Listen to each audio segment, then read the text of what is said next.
Hello, YouTube. I'm glad I can talk about Africa today.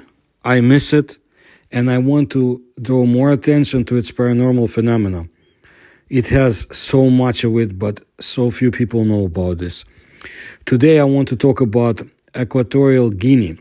It is a country that is located on the west coast of the central region of Africa. It has natural resources. Petroleum has been discovered in that country back in 1995, the reserves, and it's one of the country's major export commodities. The country has two main oil fields at Alba and Zafiro. ExxonMobil discovered the Zafiro field in 1995, and the exploitation began a year later, in 1996. According to the Russians, the local forests are poorly explored. In 1985, a French magazine published data according to which the flora and fauna of Equatorial Guinea was studied by about only 15%. Not much has changed since then. Researchers who were lucky enough to return from the expedition to the parts of that country usually talk about dozens of previously unknown insects, spiders, amphibians, plants, birds, and animals. Again, this is according to the Russians who had reasons to be in the country. So in 1994, a group of Russian scientists went to Equatorial Guinea. Among them were ethnologists, entomologists, ornithologists, doctors, zoologists, and botanists. First of all, the participants established contact with representatives of the local Fang tribe. The guests presented the Africans with medicines, lighters, matches, and other items. In exchange, they were shown various rituals. And after an incredible presentation, Russian scientists were treated to local dishes. The communication was carried out through two translators. During this communication, the elder of the tribe told a story that was perceived by them as a fairy tale, but the representative of the tribe insisted that this was not the case. Hundreds, maybe thousands of years ago, the forests of Equatorial Guinea were inhabited by dozens of disparate tribes. They often feuded with each other over women, territory, supplies, and so on. Bloody wars between wild tribes led to the disappearance of some of them. No one could stop this bloodshed until Ohmaa came to the woods. A bright star appeared in the sky, and then he came out to the people. The stranger could not speak, and his face was hidden under a shiny mask. The body was covered with plates that turned out to be harder than stone. Spears and arrows broke on them. Ohmaa himself was able to release fire from his hands, which burned people out. When the bravest warriors were defeated, the remaining ones prostrated themselves and prayed to Ohmaa as if to God. From that moment, the great unification of the tribes began. Ohmaa flew away on his star. And a decade later, Africans once again were mired in wars among themselves. Well, he came to Earth several times. On the last arrival, he was seriously wounded while Ohmaa was sleeping. It seemed that he would die, but this did not happen. He didn't like the locals anymore, and he started hunting for them. And we are still afraid to go to the three peaks where the star of Ohmaa and he himself are located. Whoever went there never came back. That's what the elder told the Russian expedition. An interesting story, of course, greatly interested Russian researchers. Somehow they found out the coordinates and went to the place that the locals were afraid to go to, where Ohmaa was located, allegedly. During this time, scientists have discovered dozens of new plants and animals. Finally, having overcome a long distance, they managed to see hills rising above the forest ahead. Representatives of the Fang tribe talked about this place. Ohmaa the alien who tried to unite Africans should live here, but after several acts of aggression, he announced a hunt for the locals. Climbing the highest hill, which was covered with forest, the researchers found a small patch of scorched earth, literally a 5 to 6 meter circle with smooth borders. It was as if something very hot had been applied to the ground. Assumptions that it was a bonfire or meteorite fell down did not stand up to criticism. As a result, a camp was set up at this place.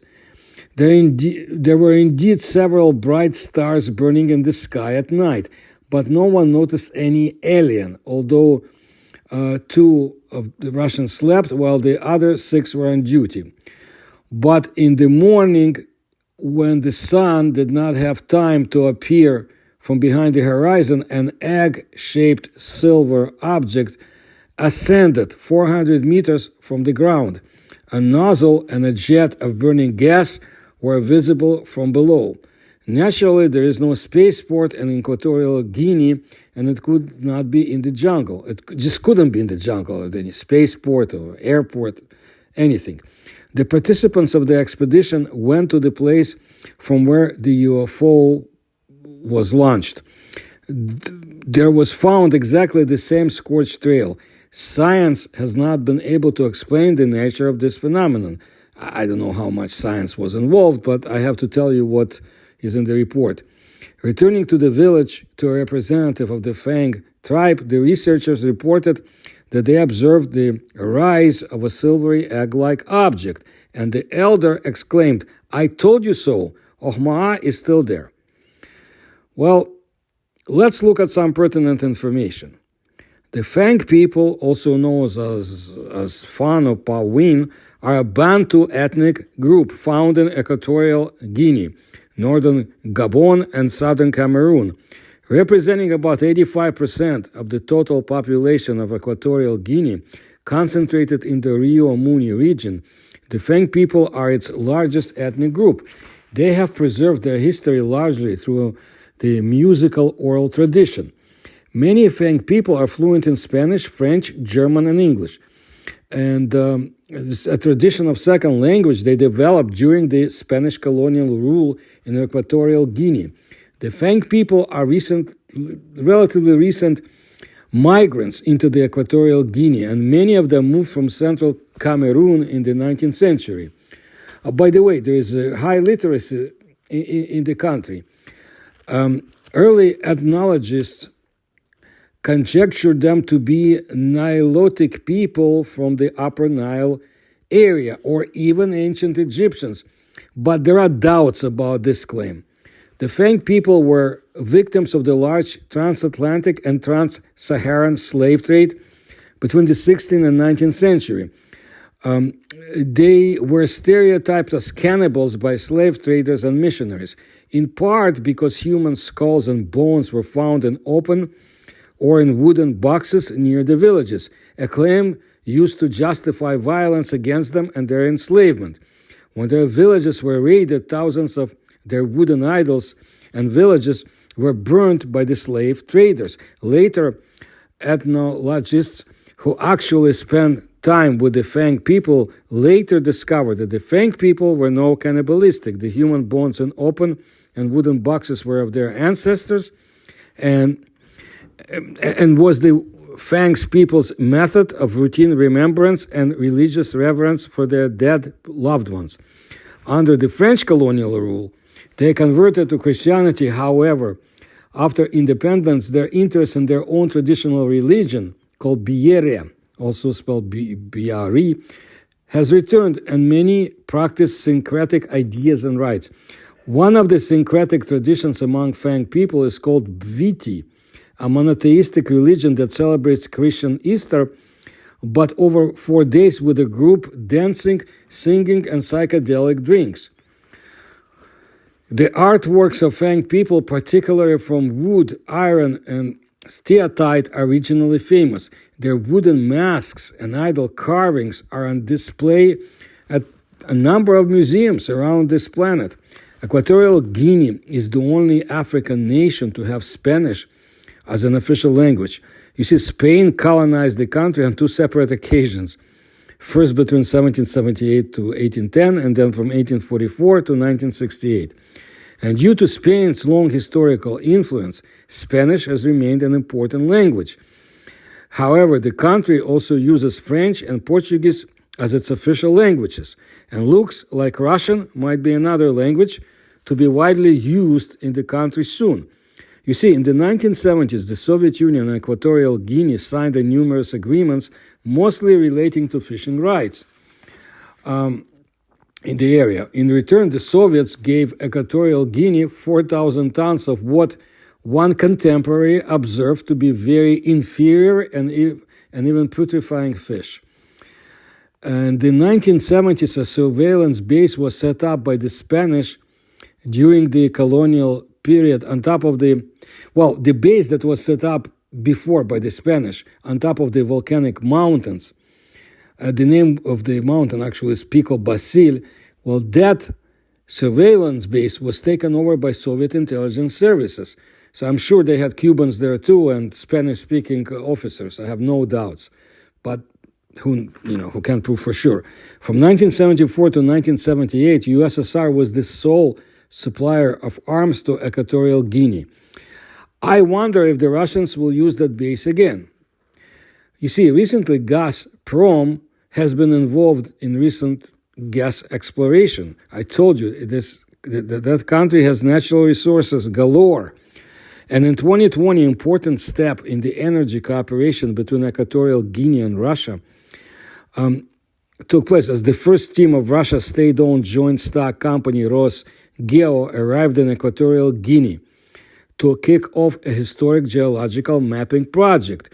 The initiative has been in the making for some time and follows the signing of Memorandum of Understanding during the Russia-Africa Summit in Sochi in 2019 between rurcla and the Ministry of Mines and Hydrocarbons.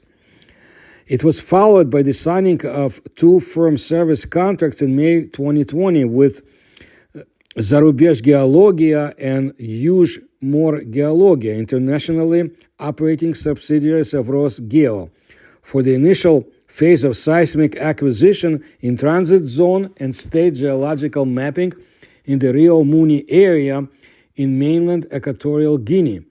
So as a result, Zarubezh Geologia would be performing scouting works for state geological mapping, and Yuzhmor Geologia would be performing scouting works for complex seismic acquisition in the transit zone of Rio Muni. The activities are notably aimed at analyzing landscape conditions for geological surveying and prospecting, determining the scope of mapping, drilling, researching the possibility of mineralogical sampling of channel deposits, analyzing technical conditions for the arrangements of geological camp in Rio Muni, and other scouting necessary to prepare for next phases of exploration works. The Russians are not stupid. The Chinese are in Africa as well. And who knows, maybe extraterrestrials know quite a lot about the natural resources they might need as well.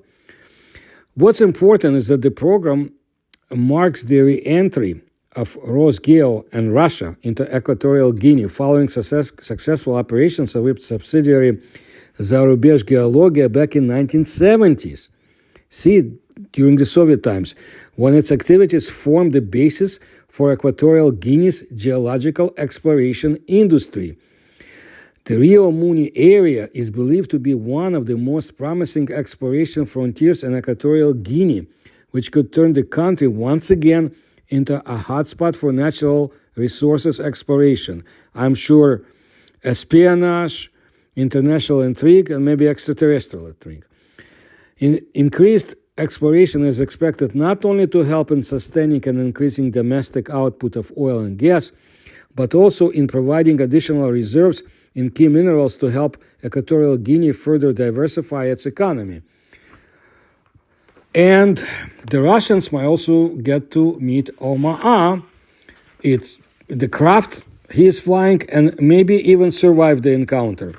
So I definitely urge you to pay more attention to Africa, if not for geopolitical reasons, but for its ufology, for its paranormal history in general, and especially UFO sightings and cryptozoology. I've done my part, but my knowledge is limited to southern and southwest Africa to an extent, but there is so much more. I do want to talk about Madagascar sometime in the future, and very interesting sightings in that area.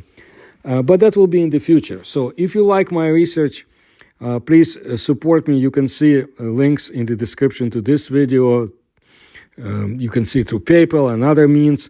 And you will help me by telling others about my channel, subscribing, liking my videos. Again, thank you for your attention to my work.